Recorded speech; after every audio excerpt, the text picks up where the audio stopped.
ఆమేన్. మరి ఈరోజు మనము ఇశ్రాయేలీయుల గురించి కొన్ని వాక్య సందేశాలు చదువుకుందాము. మరి ఎందుకు ఇశ్రాయేలీయుల గురించి మనము ఈరోజు ధ్యానం చేస్తున్నామంటే, ఈ యొక్క ఇశ్రాయేలీయుల ప్రజలను చూసి మనం అందరం కూడా నేర్చుకోవాల్సినటువంటి పాఠాలు అనేకము బైబిల్ గ్రంథంలో మనకి కనపడుతూ ఉన్నాయి.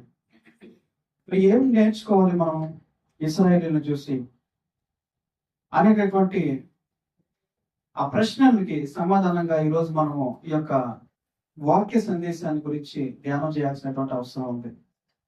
ఇశ్రాయేలీయులు ఎవరయ్యా అంటే, కొన్ని వందల సంవత్సరాల క్రితం దేవుని ప్రజలుగా పిలువబడి, దేవుని ద్వారా ఎన్నుకోబడి, దేవుడు చెప్పినటువంటి ఆజ్ఞలను గైకొనడానికి ప్రత్యేకపరచబడినటువంటి ప్రజలు. ఎవరిల్లో? ప్రత్యేకపరచబడినటువంటి ప్రజలు. వీళ్ళు ఎందుకు ప్రత్యేకపరచబడ్డారు? ఎలా ప్రత్యేకపరచబడ్డారు? ప్రత్యేకపరచబడినటువంటి ఈ ప్రజలు చేసినటువంటి కార్యముల గురించి మనము మంచి చెడులు రెండింటి గురించి కూడా మనం ఈ మధ్యాహ్న కాల సమయంలో ధ్యానం చేయడానికి ప్రయత్నం చేద్దాము. మరి ఈ ఇశ్రాయేలు ప్రజలను చూసి మనం నేర్చుకోవాల్సినటువంటి పాఠాలు ఏంటి? ఈ ఇశ్రాయేలు ప్రజల జీవితాల్లో మనకి ఎలాంటి విషయాలు అనువదించబడతాయి? ఈ విషయాలను ధ్యానం చేద్దాం మనము. మరి దేవుడు అబ్రహాంకి ఇచ్చినటువంటి వాగ్దానం ఏదైతే ఉందో, ఈ వాగ్దానాన్ని నెరవేర్చడానికి ఈ ఇశ్రాయేలు యొక్క ప్రజలను ఎన్నుకోవడం జరిగింది. ఇక్కడ కనుక గమనించినట్లయితే, దేవుడు నిబంధన చేసింది ఒక వ్యక్తితో. ఎంతమందితో చేశాడు దేవుడు నిబంధన అంటే? ఒక వ్యక్తితో చేసినటువంటి నిబంధన. ఒక వ్యక్తితో మాట్లాడినటువంటి దేవుడు, ఒక వ్యక్తిని ఇష్టపడినటువంటి దేవుడు, ఒక వ్యక్తి యొక్క హృదయమును పరిశోధన చేసినటువంటి దేవుడు ఇక్కడ మనకు కనపడతాడు. దేవుడు అబ్రహాంతో మాట్లాడేటప్పుడు ఈ కోట్ల మంది జనాలు, ఈ లక్షల మంది జనాలు అక్కడ లేరు. ఉన్నది ఒకే ఒక ఆయన. ఎవరైనా అంటే అబ్రహాము. అబ్రహాము, నువ్వు నా మాట విని నేను చెప్పేటటువంటి ఈ ప్రదేశానికి కనుక వెళితే అనే వాక్యంతో స్టార్ట్ చేశాడు. ఏమని స్టార్ట్ చేశాడు? నువ్వు కనుక నా మాట విని నేను చెప్పేటటువంటి ప్రదేశమునకు గనక వెళితే అని మొదలు పెట్టాడు. ఇక్కడ రెండు పాయింట్స్ మనం గమనించాలి. ఒకటో పాయింట్ ఏంటంటే, అబ్రహాము దేవుడు చెప్పేటటువంటి విషయాన్ని గురించి విశ్వసించాలి. రెండో పాయింట్ ఏంటంటే, విశ్వాసంతో పాటు క్రియల రూపంలో దేవుణ్ణి నమ్మాలి. రెండు విషయాలు ఇక్కడ దాచిపెట్టబడి ఉన్నాయి. ఒకటి, హృదయంలో దేవుని గురించినటువంటి ఆలోచన ఉంటే సరిపోదు, క్రియల రూపంలో దాన్ని నెరవేర్చాలి. దేవుడు ఉన్నాడు అని నమ్మడం వేరు, దేవుడు ఉన్నాడు అని మన యొక్క క్రియలను మార్చుకుని మన జీవితంలో ప్రతి విషయంలోనూ దేవునికి సంబంధించినటువంటి ఆలోచన చేస్తూ ముందుకు పోవడం వేరు. మరి ఈ విషయంలో ఇశ్రాయేలీయుల్లో ఎంతమంది ఫెయిల్ అయిపోయారు, ఎంతమంది పాస్ అయ్యారు? ఈ విషయాల గురించి మనం ఈరోజు ధ్యానం చేయడానికి ప్రయత్నం చేద్దాం. మరొకసారి నేను ఈ యొక్క వాక్య సందేశాన్ని గురించినటువంటి క్లుప్త వివరణ ఇవ్వడానికి ప్రయత్నం చేస్తున్నాను. దేవుడు ఉన్నాడని నమ్మడం వేరు, దేవుడు ఉన్నాడని నమ్మడం వేరు. మన క్రియలలో దేవుని యొక్క ఆజ్ఞలను గైకొంటూ ఆయన చెప్పినటువంటి మాటలను వింటూ మన ప్రవర్తనలో దేవుని యొక్క విషయములలో జాగరూకముగా ఉండి ఆయన చెప్పిన మాట ప్రకారముగా నడుచుకోవడం వేరు. క్రియారూపకమైనటువంటి భక్తి. ఇదే గలతీయులకు రాసిన పత్రికలో చెప్పేటటువంటి విషయాలండి. ఈ విషయాల గురించి మనం ఈరోజు ధ్యానం చేయడానికి ప్రయత్నం చేద్దాం. మరి బైబిల్ గ్రంథంలో కనుక చూసినట్లయితే, ఇశ్రాయేలీయుల్ని దేవుడు ఐగుప్తు అనేటటువంటి ఆ ప్రాంతం నుంచి తీసుకొని కనాను ప్రాంతానికి వెళ్తూ ఉన్నటువంటి ఈ సందర్భంలో అనేక రకాలుగా దేవుని యొక్క కార్యములను నెరవేర్చడం జరిగింది. దేవుని యొక్క ఆశ్చర్యకరమైనటువంటి క్రియలను ఇశ్రాయేలీయులు చూశారు. దేవుడు చేసినటువంటి అద్భుతములు వాళ్ళకి ఎరుగే. మరి ఇన్ని జరిగినప్పటికీ కూడా కొద్ది రోజుల పాటు మోషే దూరం అయిపోయినప్పుడు అహరోను అంటి వాడే తేడా కొట్టాడు. చూద్దాం ఒకసారి మనం నిర్గమాకాండం 32 అధ్యాయం కనుక చూసినట్లయితే, ప్రజలు చూసినప్పుడు ఆ ప్రజలు అహరోను నదుకు కూడి వచ్చి, లెమ్ము మా ముందర నడుచుటకు ఒక దేవతను మా కొరకు చేయము, ఐగుప్తుల నుండి మమ్మల్ని రప్పించిన ఆ మోషే అనువాడు ఏమాయనో మాకు తెలియదని అతనితో చెప్పిరి. అందుకు అహరోను మీ భార్యలకు, మీ కుమారులకు, మీ కుమార్తెలకు చెవులనున్న బంగారు పోగులను తీసి నా ఎద్దుకు తెండని వారితో చెప్పగా, ప్రజలందరూ తమ చివరనున్న బంగారు పోగులను తీసి అహరోను వద్దకు తెచ్చిరి. అతడు వారి యొద్ద వాటిని తీసుకుని పోగలతో రూపమును ఏర్పరిచి దానిని పోగ పోసిన దూడగా చేసెను. అప్పుడు వారు, ఓ ఇశ్రాయేలు, ఐగుప్తుల నుండి నన్ను రప్పించిన దేవుడు, నిన్ను రప్పించిన నీ దేవుడు ఇదే అనేది. ఇక్కడ గమనించినట్లయితే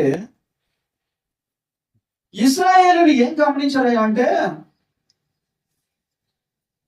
ఒక వ్యక్తి ఐగుప్తులో నుంచి కనానుకి మమ్మల్ని తీసుకుపోతానని చెప్పిన తర్వాత మాకు ఒక అద్భుతం కనపడింది ఆకాశంలో. ఏంటి అద్భుతం అంటే, మేము ఎక్కువ ఎండ కలిగినటువంటి ప్రాంతానికి వెళ్ళినప్పుడు ఇమీడియట్ గా ఒక మేఘం వచ్చి మాకు ఈ ఎండ నుంచి తప్పించి చల్లదనాన్ని ఇవ్వడానికి ఉపయోగపడేది. అలాగే భయంకరమైనటువంటి ఈ అడవిలో ప్రయాణించేటప్పుడు రాత్రి సమయంలో మరొక మేఘము ఎలా ఉండేదంట చెప్పండి. పగలు రాత్రి, మరి రాత్రి అగ్నిస్తంభంగా ఉంటూ వచ్చింది. మరి ఇలా మాతో పాటు నడుస్తున్నటువంటి ఒక శక్తిని, ఎవరిని? ఒక శక్తిని మేము చూసాము. అయితే ఈ శక్తి కొద్ది రోజులుగా మాకు కనిపించట్లేదు. ఈ నాయకుడు మాకు కొద్ది రోజులుగా కనిపించట్లేదు. కాబట్టి మాకు ఏమేస్తుంది? భయం వేస్తుంది. ఎలా వెళ్ళాలో అర్థం కావట్లేదు, ఎలా మేము గమ్యాన్ని చేరాలో అర్థం కావట్లేదు. కాబట్టి మాకు ఇమీడియట్ గా ఏం కావాలి? వీళ్ళు ఎందుకు దేవతని కోరుకున్నారయ్యా అంటే, వీళ్ళు అప్పటి వరకు ఒక దేవుడిని చూశారు. ఎవరు చూశారు? ఒక దేవుడిని చూశారు. యెహోవా దేవుడా లేకపోతే యేసు ప్రభు అని పక్కన పెడదాం, దాని గురించి ఇప్పుడు మనం డిస్కస్ చేయట్లేదు. మరి ఈ యెహోవా దూత అనేటటువంటి ఒక వ్యక్తిని దగ్గరగా గమనించారు. యెహోవా దూత అనేటటువంటి ఈ వ్యక్తి మేఘస్తంభం గాను అగ్నిస్తంభం గాను ఉంటూ అన్ని రకాలైనటువంటి ఆపదల నుంచి కాపాడుతూ, అన్ని రకాలైనటువంటి శ్రమలలో మాట్లాడుతూ, తోడుగా ఉంటూ, ఆహారాన్ని నీటిని ఎక్కడ కూడా కొదువ చేయకుండా, అవసరమైతే మాంసాన్ని కూడా దయచేస్తూ వారికి తోడుగా ఉన్నాడు. కాబట్టి వాళ్ళకి అర్థమైంది ఏంటి అంటే, మనం సింగిల్ గా ప్రయత్నం చేయలేము, మనం ఒంటరిగా ప్రయత్నం చేయలేము, మనకే ఒక తోడు కావాలి. ఇది అర్థమైందండి వాళ్ళకి. ఏమర్థమైంది వాళ్ళకి? ఒక దేవుడు అయితే కావాలి, దేవుడు లేకుండా బ్రతకలేము, దేవుడు ఉంటేనే గమ్యానికి వెళ్ళగలం, దేవుడు ఉంటేనే అన్ని రకాలైనటువంటి శ్రమల నుంచి తప్పిస్తాడు, బాధల నుంచి తప్పిస్తాడు, ప్రమాదాల నుంచి తప్పిస్తాడు. అపాయముల నుంచి తప్పిస్తాడు, గంటాల నుంచి తప్పిస్తాడు. కాబట్టి ఇమీడియట్ గా ఇన్స్టెంట్ గా ఏం కావాలి? మరి దేవుడు కావాలి అంటే ఏం చేయాలి? ఇది బేసిక్ ప్రశ్న అండి. దేవుడు కావాలి అంటే ఏం చేయాలి? ఒక రూపాన్ని తయారు చేసుకొని దానిలో దేవుడు చూడాలా? లేదా కంటికి కనిపించినటువంటి ఒక వస్తువుని దేవుడిగా మార్చుకుని దాంట్లో దేవుడిని చూడాలా? లేదా ఈ సృష్టిలో ఉండేటటువంటి చెట్లని, చేమల్ని, లేకపోతే రాళ్ళని, వాటిని చెక్కేసుకొని దానిలో దేవుడిని చూడాలా? ఇది ఒక ప్రశ్నగా మిగిలిపోయింది వాళ్ళకి. మరి ఈ ప్రశ్నగా మిగిలిపోయినటువంటి ఈ ప్రశ్నలో సమాధానం తీసుకోవడానికి ప్రయత్నం చేస్తున్నాడు ఎవరైనా? అహరోను. ఈయన ఎవరండి? ఎవరైనా? ఈయన ఎవరో కాదు, మోషే సహోదరుడు అయినటువంటి అహరోను. ఈయన వేరే అహరోను కాదు. ఆయన ఎవరైనా ఏ కుటుంబానైతే దేవుడు యాజక కుటుంబంగా ఎన్నుకున్నాడో, ఏ కుటుంబానైతే దేవుడు తరతరాలుగా నాకు మీరు పూజ చేయాలని చెప్పి నిర్ణయించుకున్నాడో, ఆయనే మొదట్లో ఏం చేశాడు అంటే బంగారాన్ని తెప్పించి దాన్ని ఒక దూడగా మలచి ఒక బొమ్మగా తయారు చేసి, ప్రస్తుతానికి దేవుడు దీంట్లో ఉన్నట్టుగా మీరు భయపడకుండా, ఈయన ఉద్దేశం ఏదో తెలియదు మనకి. నీ ఉద్దేశం ఏమైంటుందో తెలియదు. జనాలు చెల్లిపోకుండా ఒక దగ్గరే ఉండడానికి దీన్ని తయారు చేద్దాం అనుకున్నాడు. లేకపోతే జనాలు మనకు వ్యతిరేకంగా మారిపోకముందే మనం ఏదో ఒకటి చేయాలి, ఆ మోసే కిందకి దిగి రాకముందే మనం వీళ్ళని సర్దు మణచాలనుకున్నాడు. లేకపోతే దేవుడు దేంట్లో అయినా ఉండగలడు అనుకున్నాడు, సొంతగా తెలివితేటలో ప్రదర్శించాడు.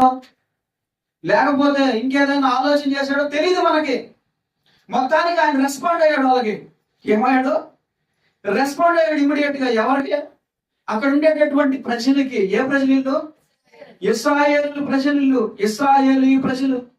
మరి వీళ్ళు ఎక్కడి నుంచి వస్తున్నారు? ఐగుప్తు నుంచి వస్తున్నారు. అనేక రకాలైనటువంటి అద్భుతాలు. వీళ్ళు ఎప్పుడు దేనికి అలవాటు పడిపోయారంటే అద్భుతాలు జరగాలి. ఇలాగే ఏం జరగాలి? అద్భుతాలు జరగాలి, ఆశ్చర్య కార్యాలు జరగతానే ఉండాలి. పిలవడంగానే పలకాలి, దాహం వేయడంగానే నీరు దొరకాలి, వీళ్ళకి ఆకలి వేయడంగానే ఆహారం దొరకాలి, మాంసం అడగడంగానే ఏం కావాలి వీళ్ళకి? ఎక్కడ డిలే ఉండకూడదు, ఎక్కడ కూడా జాప్యం ఉండకూడదు, ఎక్కడ కూడా ఏముండకూడదు, గ్యాప్ ఉండకూడదు. అలాగే ఎప్పుడు అనుకునేది అప్పుడు జరిగిపోవాలి. ఈ మధ్య కాలంలో ఇప్పుడుంటే ఇశ్రాయేలు కాదులేండి వాళ్ళు. ఇప్పుడు ఒక ఇశ్రాయేల్ దేశం ఉంది, కొంతమంది యూదులే ఉన్నారు అక్కడ. వీళ్ళకి అరబ్ కంట్రీస్ కి ఒక యుద్ధం జరుగుతూ ఉంది.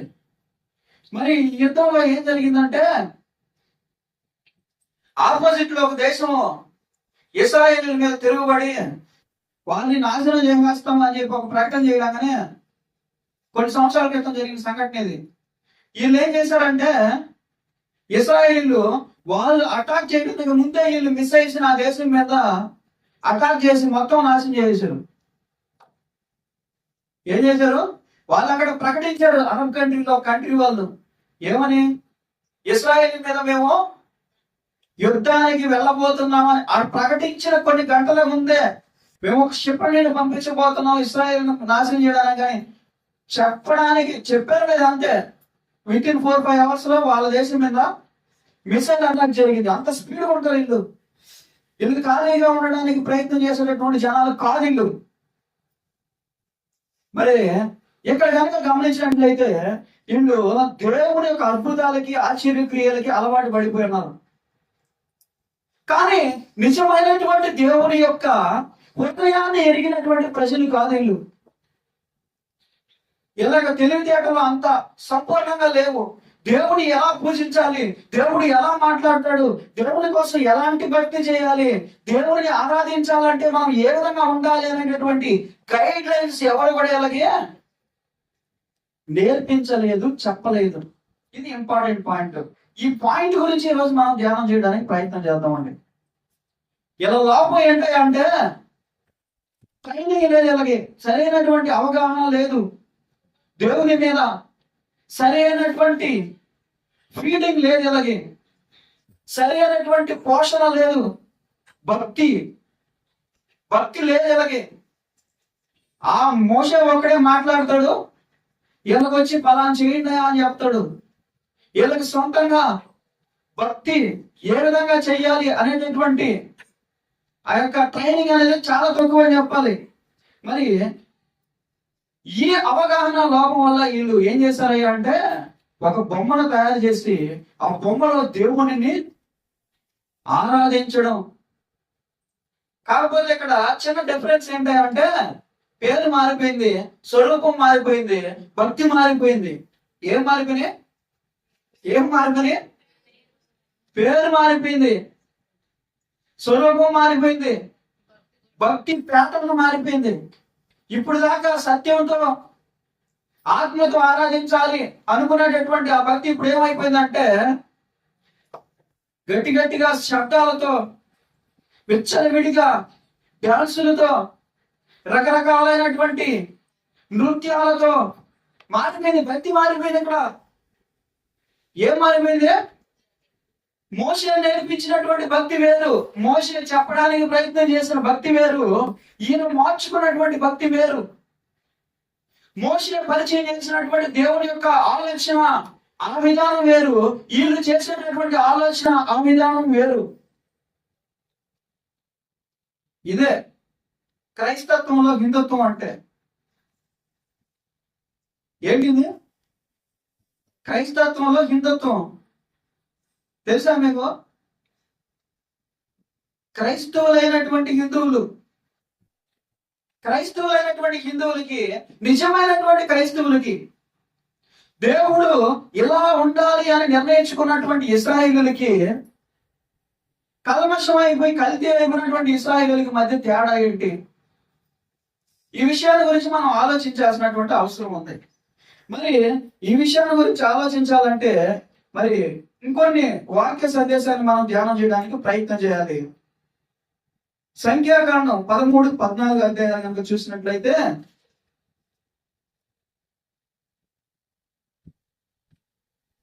సంఖ్యాకాండం 13 అధ్యాయము చివరి 30వ వచనం నుంచి కనుక చూసినట్లయితే చూస్తారా? ఒకసారి చదువుతారా? కాలేబు మోషే ఎదుట జనులను నెమ్మలపరచి మనం నిశ్చయముగా వెండుదము, దానిని స్వాధీనపరచుకుందాము, దానిని జయించుటకు మన శక్తి చాలునను. అయితే అతనితో కూడా పోయిన ఆ మనుషులు, ఆ జనులు మనకంటే బలవంతులు, మనము వారి మీదికి పోజాలమన్నది. మరియు వారు తాము సంచరించి చూచిన దేశంలోకి వచ్చి ఇశ్రాయేలులతో చెడ్డ సమాచారము చెప్పి, మేము సంచరించి చూచిన దేశము తన నివాసులను భక్షించు దేశము, దానిలో మాకు కనబడిన జనులందరూ ఉన్నత దేవులు, అక్కడ నెఫిలీయుల సంబంధులైన అనాకు వంశపు నెఫిలీయులను చూచితిమి. మా దృష్టికి మేము మిడతల వలె ఉంటిమి, వారి దృష్టికి అట్లే ఉంటిమని. ఇక్కడ కనుక గమనించినట్లయితే వీళ్ళు కనాను అనేటటువంటి ప్రాంతాన్ని గురించి ఎంక్వైరీ చేశారు. ఏం చేశారు? ఏం కనపడింది ఎలకయ్యాడ అంటే? ఏం కనపడిందాడా? ఏం కనపడింది? నిజంగా వాళ్ళు ఉన్నత దేవులను చూశారు అక్కడ? చెప్పాలి మీరు. కనాను ప్రాంతంలో ఉన్నత దేవులు 20 అడుగులు 30 అడుగులు ఉండే వాళ్ళు ఉన్నారా? ఉన్నారా? చెప్పాలి. ఎన్నిసార్లు ఏముంటారు మీరు దీన్ని? కొంచెం పైకి వెళ్ళి చూద్దాం. 24వ వచనం చూడండి.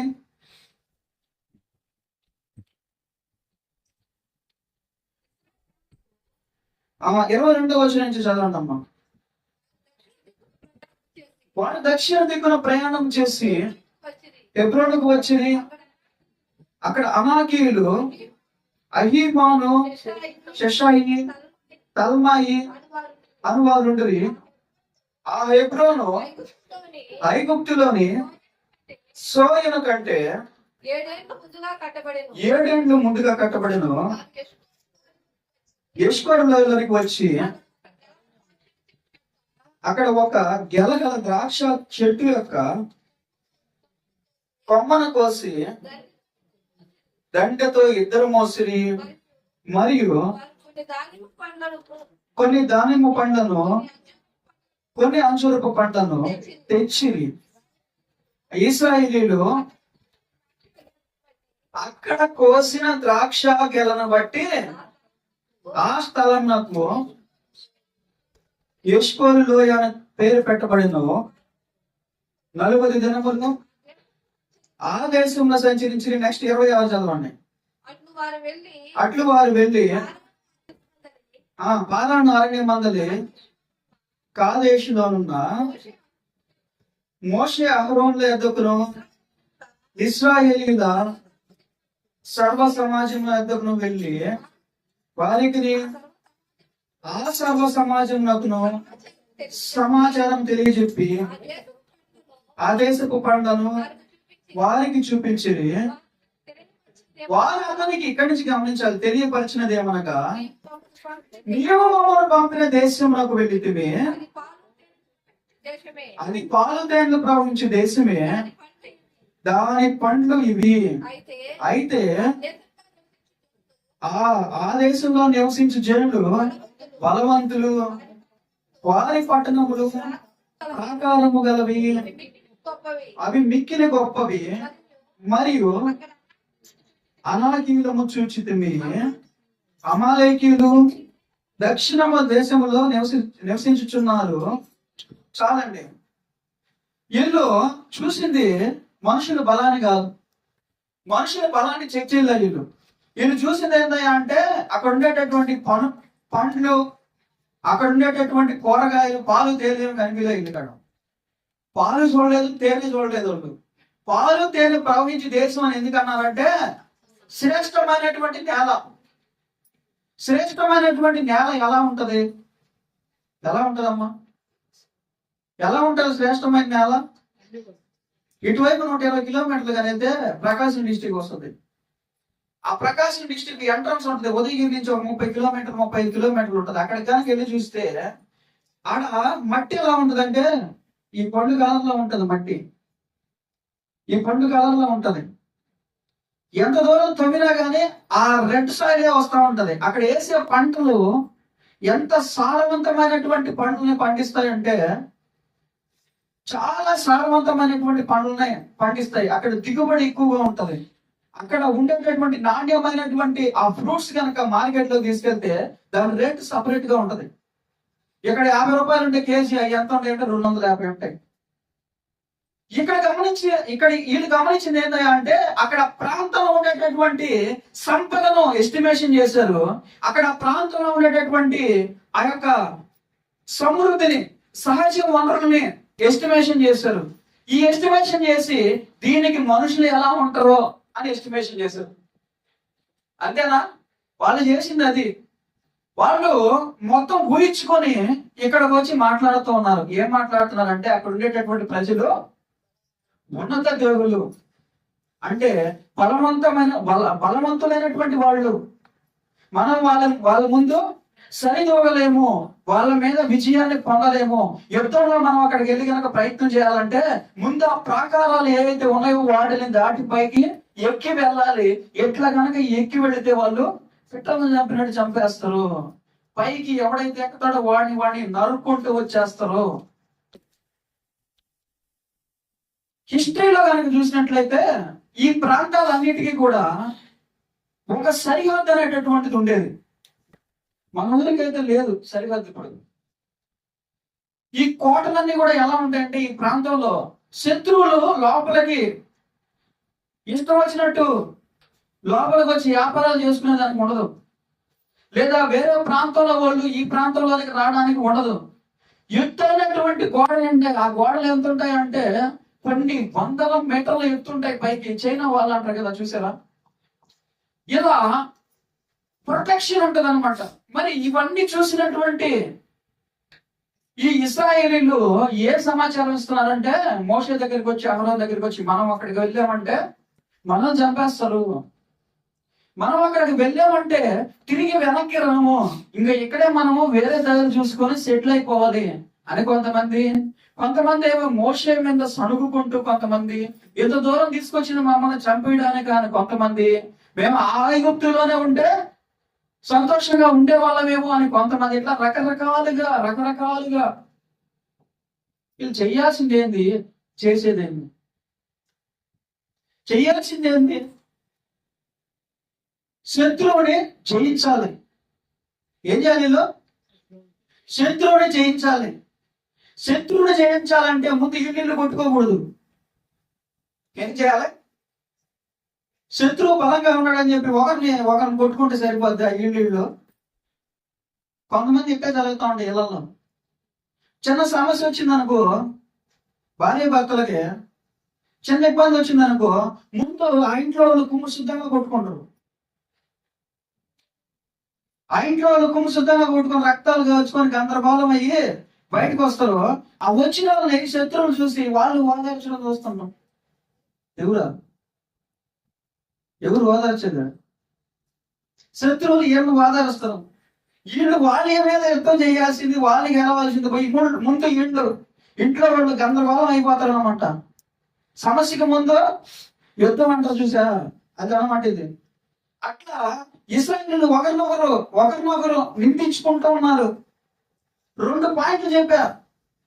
ఒకటి ఏంటంటే సరి అయినటువంటి భక్తి అవగాహన లోపం. రెండవది సరి అయినటువంటి ప్లానింగ్, అయినటువంటి ప్రణాళిక లేకపోవడం.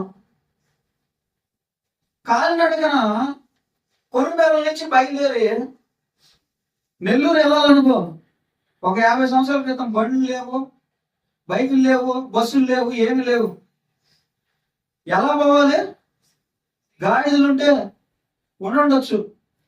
మరి ఇక్కడి నుంచి నెల్లూరుకి పోవాలంటే ఏం చేయాలంటే ముందు ఒక ఎస్టిమేషన్ చేసుకోవాలా. ఏం ఎస్టిమేషన్ అదే? ఇక్కడి నుంచి నెల్లూరుకి పోవాలంటే ఎంత టైం పడుతుంది, ఎంత ఆహారం కావాలి, ఎంత నీరు కావాలి, మన దగ్గర ఉండే సామాగ్రి ఎంతవరకే, ఇది సరిపోతే లేదా? ఏంటి అర్థమవుతుందా? ఎంతమంది పోవాలి, ఎన్ని గాడిదలు కావాలి?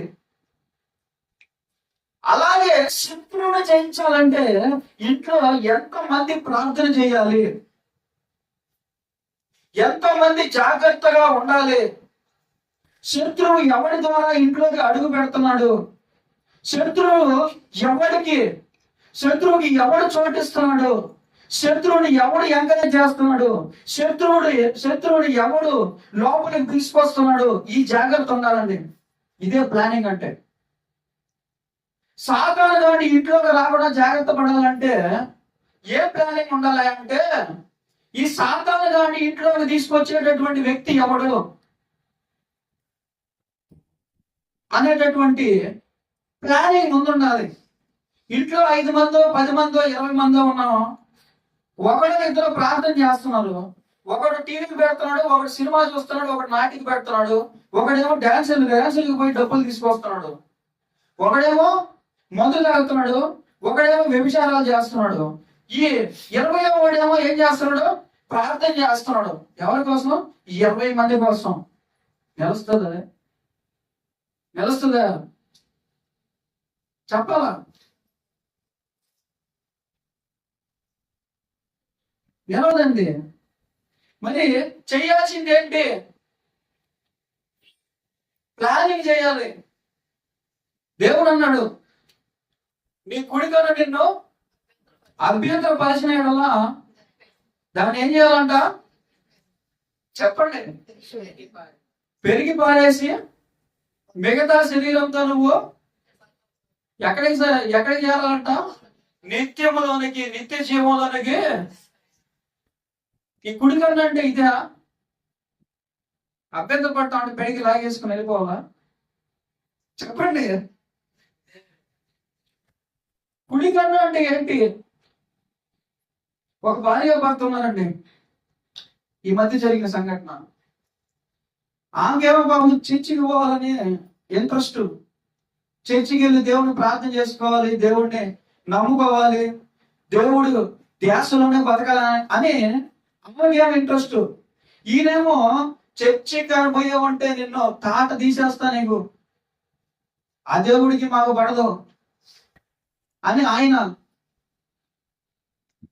ఇలా ఒకరి మీద ఒకరు పడి పాపం వదిలేసుకునింది ఆశ. ఏం ఆశ?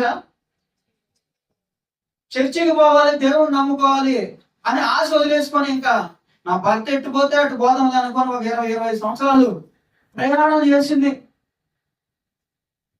ప్రయాణం చేసిన తర్వాత దేవుడు గమనిస్తూ ఉన్నాడు. ఇప్పుడు ఆమె కుడికన్ను ఏం చేస్తుంది? ఆమె ఎవరు ఆ కుడికన్ను? ఎందుకే చప్పటి గట్టిగా. ఆ కుడికన్ను ఎవరు? ఎడం కన్ను ఎవరు? ఆమె ఎడం కన్ను ఎవరు? పిల్లల ఎవరు? సరే ఎవరో ఒకరు, మొత్తానికి ఒక కన్ను అయితే అభ్యంతరం పడుస్తామని చూశాడు దేవుడు. ఏమన్నాడు? నిన్ను అభ్యంతరం పరిచి ఆ కుడికన్ను పెరిగి పక్కన బారే అన్నాడు. అంతే, ఎగిరిపోయాడు ఆయన. హార్ట్ అటాక్ వచ్చి ఎగిరిపోయిన తర్వాత ఏమైంది? ఇప్పుడు ఆ చర్చికి పోతుంది. మొన్నే మేము తీసుకుపోయి చర్చిలో వదిలిపెట్టేసి వచ్చాం. ఇప్పుడు ఏమన్నాడు యేసు ప్రభు? నీ ఎడం కన్నా నిన్ను అభ్యంతరం పరిచిన ఎడలా ఎవరా? ఎడం కన్నా వాళ్ళ అత్త. ఎవరు ఎడం కన్నా? వాళ్ళ అత్త కూడా అభ్యంతరం పరిస్తే, ఎడం కన్నా కూడా అభ్యంతరం పరిస్తే ఏం చేస్తాడు? దాని కూడా మీకు పక్కన పారేసి ఎవరన్నా చేయి పట్టుకొని పో అంటాడు. కళ్ళు కనిపి కదా, ఎవరో చేయి పట్టుకొని పో, వాళ్ళు తీసుకొని పోతారు. వాక్యం ఏం చెప్తున్నాయి అంటే ఒక ప్లానింగ్, ఒక ప్రణాళిక ఉండాలి. ప్రార్థన చేసుకునేదానికి ఒక ప్రణాళిక ఉండాలి. భయభక్తులు కలిగి ఉండడానికి ఒక ప్రణాళిక ఉండాలి. జీవించడానికి ఒక ప్రణాళిక ఉండాలి. మనుషులతో మాట్లాడి వాళ్ళని ఒప్పించడానికి, మనుషులతో మాట్లాడి వాళ్ళని ప్రభువులోకి నడిపించడానికి ఒక ప్రణాళిక ఉండాలి. ప్రతి దానికి ఒక ప్రణాళిక ఉండాలి. దేవుడు నీకు ఈ ప్రణాళిక లేకపోతే నేనే నీకు జ్ఞానమును నేర్పించువాడనై ఉన్నాను, నేనే నీకు అభ్యాసం చేయడానికి సిద్ధంగా ఉన్నాను అని ఆయన మాట్లాడుతూ ఉన్నాడు. ఒకవేళ నీకు జ్ఞానము కొట్టుపోయినాడలా నన్ను అడుగుము, నేను నీకు ధారాళముగా, కొంచెం కాదు, ఎలా ఇష్టమైనా ధారాళముగా డబ్బుడు, ధారాళముగా బిజినెస్లు, బంగారం, ఎండి ఈడు. ఆయన ఇచ్చేది ఏంటంటే జ్ఞానము. ఈ జ్ఞానం దేనికి ఉపయోగపడుతుంది అంటే దేనికైనా ఉపయోగపడుతుంది జ్ఞానం.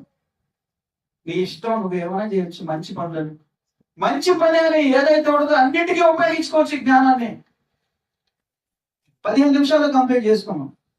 మరి ఇశ్రాయేలు ఏ విషయాల్లో ఫెయిల్ అయిపోయారంటే దేవుని భక్తి అనేటటువంటి విషయంలో ఫెయిల్ అయిపోయారు, ప్రణాళిక అనేటటువంటి విషయంలో ఫెయిల్ అయిపోయారు. ఇంకే విషయంలో ఫెయిల్ అయిపోయారా అంటే దేవుని మీద ఆధారపడడం అనేటటువంటి విషయంలో ఫెయిల్ అయిపోయారు. దేని మీద? దేవుని మీద ఆధారపడడం. సమస్య వచ్చినప్పుడు దేవుని మీద ఆధారపడాలి. సమస్య వచ్చినప్పుడు దేవునికి ప్రార్థన చేయాలి.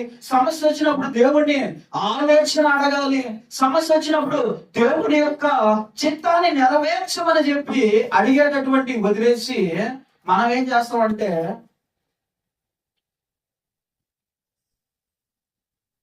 యమగడియలు ఏందయ్యా, అవగాలాలు, ఇంకా తుమ్మారు, దగ్గారు. బయటికి పోయేటప్పుడు ఈరోజు మంగళవారము, ఈరోజు శుక్రవారము, దేవుడు చెప్పాడండి ఇవన్నీ. ఆయన సూటిగా చెప్పాడు ఇశ్రాయేలు ప్రజలకి, నువ్వు ఏం చూడకూడదు, తిథులను, గడియలను చూడకూడదు. ముందుకు వెళ్ళిపోవాలి, ప్రార్థన చేసుకుంటూ ముందుకు వెళ్ళిపోవాలి. నీ పనిలో దేవుని యొక్క ఆలోచన చిత్తము చొప్పున నెరవేర్చడానికి నువ్వు ప్రయత్నం చేయాలని ఆయన చెప్తా ఉంటే మన వాళ్ళు ఏం చేస్తున్నారంటే ఇటు సగము అటు సగము. ఎటు సగము? క్రైస్తవత్వంలో ఉండే హిందుత్వం బతికిందేమో హిందువుల మధ్యలో, చెప్పుకునేదేమో క్రైస్తవులు అని. ఉందా క్రైస్తవత్వం మనలో? నిలబడి ఉందా క్రైస్తవుల యొక్క నిజాయితీ, నిస్పృహ, దేవుని యొక్క విశ్వాసం ఆధారపడి జీవించడం, ధైర్యంగా ముందుకు వెళ్ళడం నిలబడి ఉన్నాయా? పేర్లు పెట్టేటప్పుడు, పుట్టినప్పుడు, పెరిగేటప్పుడు, ఉద్యోగానికి పోయేటప్పుడు మంచి రోజులు, మంచి గడియలు దీంతో పెట్టాలి, ఆ పేర్లు దీంతో పెట్టాలి, ఈ అక్షరంతో పెట్టాలి, ఆ అక్షరంతో పెట్టాలి. చనిపోయిన తర్వాత కూడా రెండో చేసాం, మూడో చేయలేదు, మూడోది కూడా చేయొచ్చా చేయకూడదా?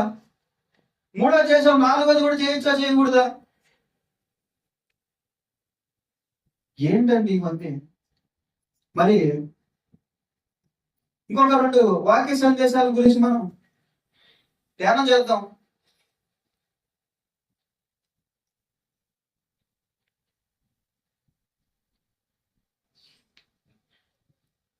యెహోషువ గ్రంథం 7వ అధ్యాయం చూసినట్లయితే ఆకాను అనేటటువంటి ఒక వ్యక్తి కనిపిస్తాడు ఇక్కడ. చదువుతారా? మొదటి నుంచి 7వ అధ్యాయం అండి, మొదటి నుంచి చదువు. శపితమైనటువంటి దాని విషయంలో ఇశ్రాయేలీయులు తిరుగుబాటు చేసిరి.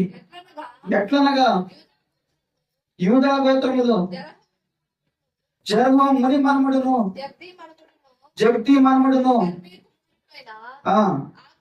ఆకాను శపితమ చేయబడిన దానిలో కొంత తీసుకొనను గనుక యెహోవా ఇశ్రాయేలు మీద కోపించి. చాలండి. దేవుడు ఎన్నో రకాలుగా ఆలోచించి, దేవుడు ఎన్నో విధాలుగా ఆలోచించి చెప్తాడు. ఏమనంటే ఇది చేయడము కరెక్ట్ కాదు, దీని వల్ల నువ్వు నష్టపోతావు, ఇది వద్దులే నీకు, దీని గురించి ఆలోచన చేయగాకు, దీని గురించి కదవు మనసులో తలంచలేక వదిలేయంటాడు. ఈ విషయాల గురించి ఇక్కడితో వదిలే, మళ్ళీ తిరిగి ఆ పాపంలో పడబాకు. అది నాకు ఇష్టం లేనటువంటి కార్యము, అది నాకు ఇష్టం లేనటువంటిది, అది ఏదైనా కావచ్చు, అది ఒక ప్రాంతం కావచ్చు. ఆ ప్రాంతం గురించి మర్చిపోయి ఆ ప్రాంతానికి నువ్వు వెళ్ళకూడదు, ఆ ప్రాంతం గురించి ఆలోచన చేయకూడదు, ఆ ఇల్లు గురించి ఆలోచన చేయగా, అది నీది కాదు, అది వేరే పర ప్రజలు కదా, వాళ్ళకి ఇచ్చేసా నేను, నువ్వు దాన్ని ఆక్రమించగాకు, దాని గురించి నువ్వు చింతించగాకు, ఆ కుటుంబాన్ని గురించి నువ్వు ఇంకా ఆలోచించదు, వదిలే, ఇంకా అయిపోయింది. ఇదిగో ప్రభు, నేను ఇదంతా పోగొట్టుకున్నానయ్యా, నా దగ్గర నుంచి నేను లాభపడి వెళ్ళిపోయా, వదిలే దాని గురించి, అది శపితమైనటువంటి భూమి, దాని గురించి ఆలోచన చేస్తున్నావు. అక్కడికి వెళ్తే నీకు ప్రమాదం వచ్చేటటువంటి అవకాశం ఉంటది, వదిలే అని ఆయన యథార్థంగా చెప్తాడు. కానీ మనసు ఒప్పుకోదు. ఒప్పుకోదు, మనసు ఒప్పుకోదు. దాని వైపే లాగుతూ ఉంటది, దాని వైపే తోస్తూ ఉంటది, దాన్నే చూపిస్తూ ఉంటది, అదే కావాలనిపిస్తుంటది. ఒకసారి అనుభవించావు, ఒకసారి బాధపడ్డావు, ఒకసారి రకరకాలైనటువంటి శోధన వచ్చేసే ఆ విషయమై ఎట్లా మళ్ళీ దేవుడు తీసుకొచ్చి బయట పెట్టాడు, బతికించాడు, నిలబెట్టాడు. మళ్ళీ ఏం చేస్తున్నావు నువ్వు? డబ్ల్యూడబ్ల్యూ చూసారా? అన్న ఎంతమంది చూసారు? టీవీ ఛానల్ చూసారా? 2 వ్యక్తులు కొట్టుకుంటా ఉంటే ఒకడు ఇంకొకడు భయంకరంగా కొట్టేస్తాడు, కింద పడిపోతున్నాడు. కింద పడిపోయిన తర్వాత ఈ మధ్యలో ఎంపైర్ ఒకడు ఉంటాడు, వచ్చి గ్యాప్ ఇస్తాడు. నేను మీకు అర్థమైందని చెప్తాను, అపార్థం చేసుకోలేదు. గ్యాప్ ఇచ్చి కొద్దిగా వాడు లేస్తాడా లేదా, వాడు మళ్ళీ తిరిగి పైకి లేస్తాడా లేదా అని గ్యాప్ ఇస్తాడు అనమాట. ఈడు పైపున్నాడు ఏం చేస్తాడంటే, అన్ని దెబ్బలు తిన్న తర్వాత వాడికి ఏం రావాలి? బుద్ధి రావాలి. ఈ పాపం చేస్తే ఈ రకాలైనటువంటి శ్రమలు వస్తాయి, ఈ రకాలైనటువంటి బాధలు వస్తాయని తెలిసిన తర్వాత అన్ని రకాలైనటువంటి బాధల్ని శ్రమల్ని నెత్తిన పోసుకొని కొన్ని సంవత్సరాలు కొన్ని నెలల పాటు ఇబ్బందులు పడుతూ జీవించిన తర్వాత ఒకడు గ్యాప్ వస్తుంది చూసా, ఎంపైర్ వచ్చి ఆపుతాడు. ఈ గ్యాప్ లోనే మర్చిపోతాడు వాడు కొట్టిన దెబ్బలన్నీ. ఏమైపోతాడు ఈ గ్యాప్ లోనే? ఏమేమి మర్చిపోతాడు? ఆ పాపం వల్ల కలిగినటువంటి శ్రమలు, ఈ రెండు కూడా మర్చిపోతాడు. మర్చిపోయి మళ్ళీ తిరిగి అదే పాపంలో పడ్డం, మళ్ళీ అదే దెబ్బలు డబల్గా తగులుతాయి ఈసారి. దేవుడు ఏమంటున్నాడా అంటే, నువ్వు ఏ విషయంలో జాగ్రత్తగా ఉండాలని నీకు ఆల్రెడీ నేను చెప్పాను. నువ్వు ఆ విషయంలో జాగ్రత్తగా ఉండాలి అని నేను చెప్పిన తర్వాత కూడా తిరిగి మళ్ళీ నీకు స్పష్టంగా తెలుస్తుంది, ఇదిగో ఈ పాపం చేశాను, దానివల్ల ఈ శ్రమ వచ్చింది, ఈ శ్రమలో ఇన్ని నెలల పాటు నేను ఇబ్బందులు పడ్డాను, ఇక మళ్ళీ దాని వైపు చూస్తే మళ్ళీ ఆ పాపం నన్ను ఈ శ్రమలోకి నెట్టేస్తుంది అని ఒక మైండ్ సెన్స్ అనేది ఉండాలా. ఈ సెన్స్ లేదు ఇశ్రాయేలీయులకి. ఏ సెన్స్ లేదు? ఫర్ ఎగ్జాంపుల్ మీకు అర్థమయ్యేటట్టు చెప్తున్నా. సినిమా చూస్తే జ్వరం వస్తుంది అనుకోండి, ఏమొస్తుంది? సినిమా చూస్తే డెంగ్యూ జ్వరం వస్తుంది అనుకోండి. సినిమా చూసావు, డెంగ్యూ జ్వరం వచ్చింది, కణాలు తగ్గిపోయి ఐసీయూలో అడ్మిట్ అయ్యావు, ఒక నెల రోజులు ఉన్నావు, నెల రోజుల తర్వాత డిశ్చార్జ్ అయ్యావు. అంతే, రెండు మర్చిపోతాం. ఏం మర్చిపోతాం? చూసిన సినిమాని, వచ్చిన జ్వరాన్ని మర్చిపోయి మళ్ళీ ఒక 20 రోజులు గ్యాప్ తీసుకొని మళ్ళీ కొత్త సినిమా ఓపెన్ చేస్తాం అనుకో, ఏమవుతుంది చెప్పాలి? ఏమవుతుంది? ఈసారి మలేరియా జ్వరం వస్తుంది అంట. ఏమవుతుంది? ఈ సెన్స్ లేదండి ఇశ్రాయేలీయులకి. ఈ పాపం చేసిన దేవుడు చంపేస్తాడు. ఇదిగో చచ్చిపోయినటువంటి వాళ్ళ యొక్క సమాధులు ఈ అడవిలో ఉన్నాయి. దేవుడు మొత్తి చచ్చిపోయినటువంటి వారిని ఎక్కడ పూడ్చారు? ఆ అరణ్యంలో పూడ్చుకుంటూ వచ్చారు. వాళ్ళ సమాధులు కనబడుతూనే ఉన్నాయి. సగం దూరం వచ్చిన తర్వాత వాళ్ళ మీద వచ్చినటువంటి ఆ యొక్క దేవుడు యొక్క ఒకరిని మర్చిపోతారు, ఆ సమాధిని మర్చిపోతారు, రెండింటిని మర్చిపోతారు. మళ్ళీ తిరిగి కొత్తగా అదే పాపాన్ని, పాత పాపాన్ని కొత్తగా చేయడం. ఏంటది? పాత పాపాన్ని కొత్తగా చేయడం. దాంట్లో కొన్ని మాడిఫికేషన్ చేసుకొని ఈటని డిసైడ్ చేసుకుంటాడు, ఇది పాపం కాదులే.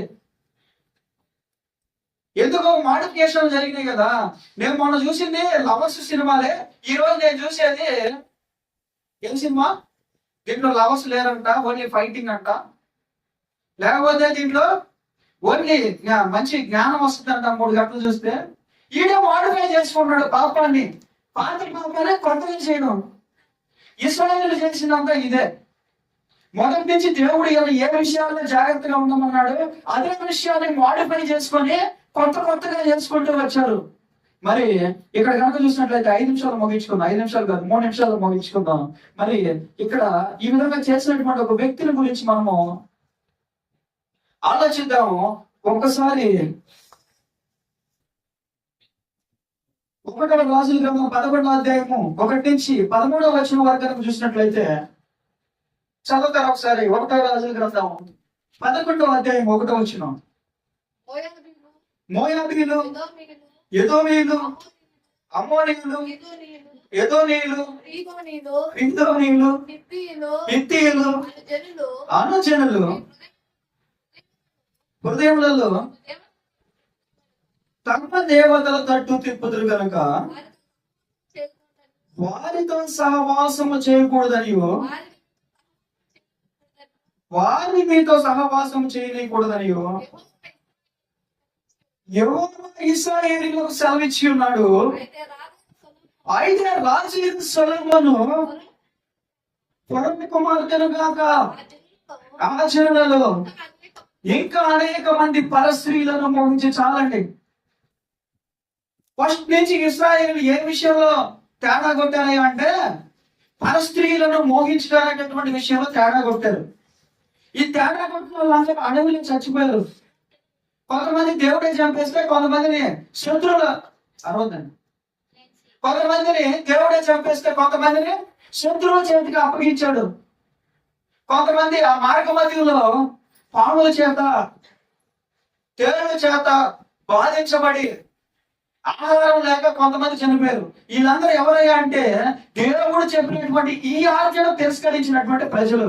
మరి ఎంత మంది ఈ పాపాన్ని చేసి చచ్చిపోయింది సొలొమోనుకు కనపడలేదా? చెప్పాలి.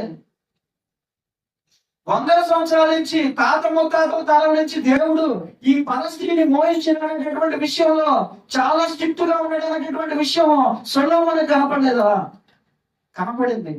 కనపడినా గాని, వాళ్ళకి సంభవించినటువంటి విషయాలు తెలిసినా గాని, వాళ్ళకి జరిగినటువంటి ఆ యొక్క శాస్త్రి తెలిసినా గాని మళ్ళీ ఏం చేస్తున్నాడు సొలొమోను అక్కడ? వీళ్ళందరినీ తీసుకొచ్చి అక్కడ నిలబెట్టి మళ్ళీ అన్ని దేవతారాధననే మొదలు పెట్టించాడు. ఇవన్నీ కూడా మన జీవితాల్లో ఇశ్రాయేలు చేసినటువంటి తప్పులు, ఇశ్రాయేలు చేసినటువంటి పొరపాట్లు మన కుటుంబంలో మన జీవితంలో ఉండకుండా మనం ఏమవ్వాలి? జాగ్రత్త పడాలి. దేవుడు ఈ మధ్యాహ్న సమయంలో మరొకసారి ఇదే తెలియజేస్తూ ఉన్నాడు. ఏం తెలియజేస్తున్నాడంటే, మీరు వాళ్ళు చేసినటువంటి తప్పులు చేస్తూ మీ యొక్క జీవితాన్ని, మీ యొక్క హృదయాన్ని నా వైపు నుంచి తిప్పి నాకు స్థానం లేకుండా చేస్తూ ఉన్నారని ఆయన హెచ్చరిస్తూ ఉన్నాడు. మత్తయి సువార్త 15 వచనాలు చూస్తున్నాను. క్లుప్తంగా ముగించుకున్నాం, త్వరగా చూస్తారా? మత్తయి సువార్త 15 8-9 వచనాలు. ఈ ప్రజలు తమ పెదవులతో నన్ను కనపరచుదురు, కానీ వారి హృదయములు నాకు దూరముగా ఉన్నవి. చూసారా దేవుడు ఏం మాట్లాడుతున్నాడు? దేవుడిని మహిమపరచడం, దేవుడిని గణపరచడం, దేవుడిని ఆరాధించడం, పెద్ద శబ్దముతో దేవుడిని, ఇవన్నీ కూడా చేస్తారు కానీ, పెద్ద మంచి వాతావరణం క్రియేట్ చేస్తారు కానీ, అక్కడ ఉండేటటువంటి ప్రజల్ని ఆకర్షించడానికి ప్రయత్నం చేస్తారు కానీ, అక్కడ ఉండేటటువంటి ప్రజలందరినీ కూడా లాక్కొని తీసుకొచ్చి జనాల్ని కనపరిచి ఈ ప్రపంచానికి ఒక పెద్ద సభగా చూపించడానికి ప్రయత్నం చేస్తారు. 1,00,000 మంది వచ్చారు, 2,00,000 మంది వచ్చారు, 10 లక్షల మంది నా ఎదుట ఉన్నారు, నాకు బలం ఉంది అని చెప్పి రాజకీయ నాయకులకి పరిచయం అవ్వడానికి ప్రయత్నం చేస్తాం. కానీ వాళ్ళ హృదయములను ఎల్లప్పుడూ కూడా నాకు మరి ఈ మధ్యాహ్న సమయంలో మన హృదయాల్లో దేవుడు ఉన్నాడా? మార్కు సువార్త 7:20-23 వచనాలు. మన హృదయాల్లో దేవుని యొక్క ఆలోచనలు ఉన్నాయా? మన హృదయాల్లో ఆయన ఆరాధించేటటువంటి ఆలోచనను నింపుకొని మనం ప్రార్థిస్తున్నాము అనేటటువంటి విషయాన్ని అధ్యయనం చేయాల్సినటువంటి అవసరం ఉందండి. మార్కు సువార్త 7:20-23 18 నుంచి. ఆయన వారితో ఇట్లనెను, మీరును ఇంత అవివేకులై ఉన్నారా? వినబడి నుంచి మనిషిని లోపలికి పోవునదేదియో వానిని అపవిత్రునిగా చేయజాలదని మీరు గ్రహించుకున్నారా? అది వాని హృదయములో ప్రవేశింపక కడుపులోనే ప్రవేశించి బహిర్భూమిలో విడవబడును. ఇట్లు అది భోజన పదార్థములన్నిటినీ పవిత్రపరచును, మనిషిని లోపల నుండి బయలు వెళ్ళినది మనిషిని అపవిత్రపరచును. చాలండి. దేవుడు ఒక చిన్న క్లూ చెప్పాడు జాగ్రత్త పడడానికి. ఏంటి క్లూ అంటే, ఏదైనా మనం లోపలికి తీసుకుంటే దానివల్ల పెద్దగా ఇబ్బందులు రావు. అది మనిషిని అపవిత్రపరచదు. అపవిత్రపరచబడడం అంటే ఏంటి? అపవిత్రపరచబడడం అంటే ఏంటి? దేవునికి వ్యతిరేకమైనటువంటి కార్యములు జరగడం. మరి ఏదైనా లోపలికి వెళ్ళేది ఉంటే అది మనిషిని అపవిత్రపరచదు. కానీ మనిషి లోపల నుంచి బయటికి వచ్చేది ఏదైనా ఉంటే అది దాని విషయంలో జాగ్రత్త పడాలి. మనిషి లోపల నుంచి బయటికి ఏమొస్తాయి? మనిషి లోపలికి ఏం వెళ్తాయి చెప్పండి? ఆహారము, నీరు లోపలికి వెళ్తుంది. మత్తు పానీయాలు లోపలికి వెళ్తాయి, సారా లోపలికి వెళ్తుంది, మందు లోపలికి వెళ్తుంది, కళ్ళు లోపలికి వెళ్తాయి, ఇంకేం పోతాయి? బ్రాంతి లోపలికి పోతుంది. ఇవేమి కూడా మనిషిని ఏం చేయమంట? అపవిత్రపరచమంట. కళ్ళు తాగేసి, మాంసం తాగేసి, బ్రాంతి తాగేసి గమ్ముగా పండుకున్నాడు అనుకో, ఎవరితో మాట్లాడలేదు అనుకో, ఏం జరుగుతుంది? అపవిత్రపరచబడడం. కళ్ళు తాగేసిన తర్వాత తేడా కొట్టాడు అనుకో, అప్పుడు వాడి నోట్లో నుంచి ఏవైతే వస్తాయో బూతులు కానీ, లేకపోతే వ్యభిచారాలు కానీ, ఇంకొకటి కానీ, అబద్ధాలు కానీ, ఇవన్నీ కూడా ఏం చేస్తాయి, వాడు అపవిత్రపరచబడడానికి కారణం అవుతాయి. గమనించాలి, చాలా తేడా ఉంది రెండిటికి. అట్లనే అందరూ తాగేసి గమ్ముగా పండుకుంటారా? పండుకొని ఇవ్వదు అది దాని పని అది చేసుకుంటది. ఎందుకంటే అది సాతాను గాడి యొక్క ఆయుధం. అది వాడు చేసుకున్నటువంటి ఒక మంచి స్ట్రాంగెస్ట్ వెపన్ ఏంటయ్యా అంటే మత్తు పానీయాలు, ఇంకా సెల్ ఫోన్లు, ఇంకా చెప్పాలి సినిమాలు, టీవీలు, ఇంకా అన్ని మొత్తం ఇవన్నీ కూడా సాతాను గాడి ఆయుధాలు. మరి ఇవన్నీ కూడా లోపలికి వెళ్ళాయంటే వెంటనే ఏం చేస్తాయి, అపవిత్రపరచడానికి ప్రయత్నం చేస్తాయి అంటున్నాడు దేవుడు. మరి మనము మన నోట్లో నుంచి వచ్చేటటువంటి విషయంలో జాగ్రత్త పడాలి. అందుకే దేవుడు అన్నాడు, మీరు మాట్లాడేటటువంటి ప్రతి మాట గురించి కూడా నేను ఏం చేస్తాడంట, విచారణ చేస్తాడంట. అనవసరంగా ఎక్కువ మాటలు మాట్లాడారనుకో ఎక్కువసేపు విచారణ జరుగుతుంది. ఎప్పుడు జరుగుతుంది ఈ విచారణ అంటే, ఎప్పుడోలే కొన్ని వందల సంవత్సరాల క్రితం చచ్చిపోయిన తర్వాత దేవుడు మహిమ సింహాసనం ఎదుట నిలబెట్టి అక్కడ విచారణ చేస్తానంటే పొరపాటే. ఈ రోజు ఉదయం తేడా కొట్టేమంటే నైటే కళ్ళకు వచ్చి మాట్లాడుతాడు. రేపు తేడా కొడితే రేపు నైట్ ఉంటుంది సినిమా. ఎల్లుండి తేడా కొడితే ఇంకా మాటలుండవు, ఓన్లీ చేతల్లోనే చూపిస్తాడు. అర్థమైందా మీకు? ఫస్ట్ మర్యాద ఇస్తాడు అనమాట. మర్యాద ఉంటుంది ఫస్ట్. మంచివాడేలే చెప్తే ఏంటాడులే. మన సౌలు విషయంలో కూడా అదే జరిగింది. అలాగే సొలొమోను రాజు విషయంలో కూడా అదే జరిగింది. 2-3 సార్లు హెచ్చరించాడు. ఎందుకు? పద్ధతిగా రాజు కదా, గౌరవప్రదమైనటువంటి బ్రతుకు బతుకుతున్నాడు కదా అని మంచిగా మాట్లాడడానికి ప్రయత్నం చేశాడు, చెప్పాడు. తర్వాత ఇంకా మాటలుండవు. 5-6 సార్లు 7-8 సార్లు ఇంక ఈడు వినడు. ఈడు మనం చెప్పేది వినడు.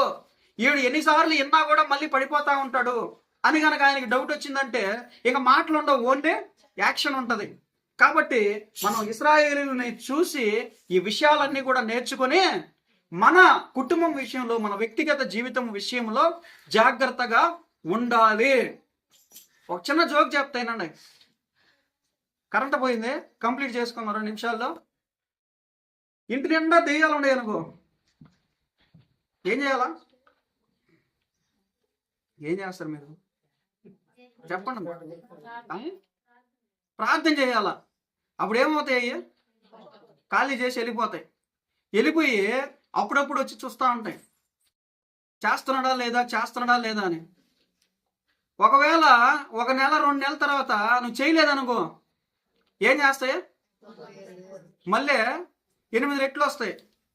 ఎన్ని రెట్లు వస్తాయి? 8 రెట్లు వచ్చి మొత్తం బాగా పుష్టిగా తిని బాగా సెటిల్ అయిపోతాయి. అప్పుడు మళ్ళీ ప్రార్థన చేయడం మొదలు పెట్టావు అనుకో, సగము దెబ్బలు తిని, సగం కింద పడి, పైన పడి, మీద పడి, నువ్వు ఓట్లను కొట్టి అవి నిన్ను కొట్టి గందరగోళం చేసుకొని మళ్ళీ నిదానంగా బయలుదేరుతాయి. కాబట్టి మీరు వేయాల్సిన ప్లాన్ ఏంటంటే, ఒక 2 నెలలు ప్రార్థన చేసి ఒక 6 నెలలు ఆపేసాం అనుకో, 10 దెయ్యాలు ఉంటే 80 దెయ్యాలు వస్తాయి. అప్పుడు 80 మీద మీరు పగ తీర్చుకోవచ్చు. అవునా కదా? చెప్పండి, ఇట్టా చేద్దామా? ఏం చేయాలి? రోజు ప్రార్థన చేయాలి. వాటి మీద అటాక్ చేయడం, అవి మన మీద అటాక్ చేయడం అనేది మన భక్తి మీద ఆధారపడి ఉంటుంది. మనం చేసేటటువంటి ప్రార్థన శక్తి మీద ఆధారపడి ఉంటుంది. కాబట్టి మనం అందరం ఏం చేయాలంటే రోజు కూడా ప్రార్థన చేస్తూ ఇప్పుడు చెప్పినటువంటి విషయాలన్నీ కూడా మన హృదయంలో జాగ్రత్తగా పెట్టుకొని దేవుని యందల విశ్వాసంతోనూ భక్తితోనూ మెలగాలని తెలియజేస్తూ ఈ యొక్క వాక్య సందేశాన్ని ముగిస్తున్నాను. తల వంచినట్లయితే ప్రార్థన చేసుకుందాం. సమయం ఎక్కువైపోయింది కాబట్టి. దేవుడు ఈ వాక్యాన్ని దీవించి ఆశీర్వదించును గాక.